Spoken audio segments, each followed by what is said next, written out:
2019 புல்வாமால வச்சு இந்திய சிஎஃப்எஃப் வீரர்களை 40 வீரர்கள் கொடூரமா கொன்ன தீவிரவாதி இன்னைக்கு சுட்டு கொல்லப்பட்டான்.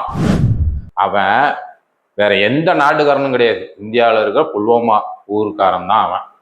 அவன் தான் எல்லா கெச்சும் போட்டு கொடுத்துருக்கான் பாகிஸ்தானுக்கு. 2017 வரைக்கும் புல்வாமா பகுதியில் தான் வசிச்சிருக்கான், படிச்சிருக்கான், அங்கதான் வாழ்ந்திருக்கான், அவன் குடும்பம் அங்கதான் இருக்குது.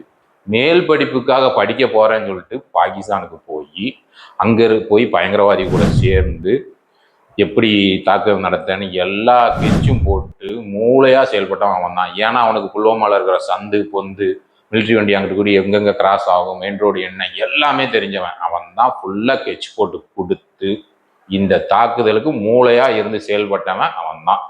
அவனை இன்னைக்கு யார் கொன்னாங்கன்னு தெரியல, அடையாளம் தெரியாத நபர்களால் பாகிஸ்தான் ஆக்கிரமிப்பு காஷ்மீர் பகுதியில தான் அவன் இன்னமும் வசிச்சுட்டு இருந்திருக்கான். அவனை அந்த எல்லைக்குள்ள போய் இன்னைக்கு சுட்டு கொன்னுட்டாங்க. கொட்டார் குண்டு உடம்ப பிச்சு எரிஞ்சிருக்காங்க, வெறி குண்டு சுட்ட மாணிக்கு சுட்டு இன்னைக்கு அவனை கொன்னுட்டாங்க. இதுல இருந்து என்ன தெரியுது, ஒரு தீவிரவாதி கூட தப்பிக்க விடக்கூடாது. நேரடியாகனாலும் சரி மறைமுகமானாலும் சரி அவனை விடவே கூடாதுங்கிறதுல குறிக்கோளோட இருக்காங்கிறது மட்டும் தெரியுது. நமக்கு துரேந்தர் 3 பார்ட் 3 வரப்போகுதுங்கிறதும் தெரியுது. நன்றி, வணக்கம்.